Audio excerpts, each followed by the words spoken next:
Welcome to Pindar Poetry. We hope you learned something new. In this video, I will show you how to change a Nissan Altima brake light.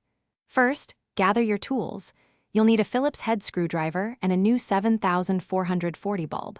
Make sure your vehicle is parked safely on a level surface with the engine completely off. Then, open your trunk to get clear access to the taillight assembly.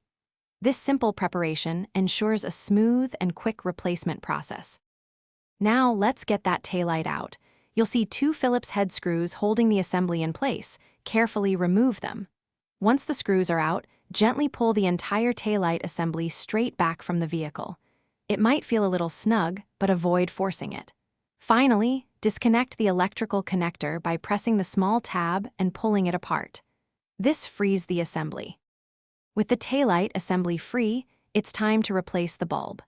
Locate the brake light bulb socket, then twist it counterclockwise to release it from the assembly. Carefully pull the old 7440 bulb straight out of the socket. Now, take your new 7440 bulb and firmly insert it into the socket. Make sure it's seated correctly for proper function.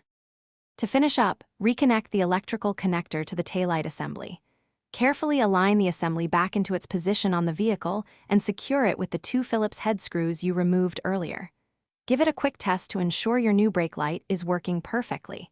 And hey, if you're looking to upgrade your home, check out the Echo Dot smart speaker. You can find a link for that, along with other great deals, in the description below. Thanks for watching. Thanks for watching. Consider subscribing if we helped you.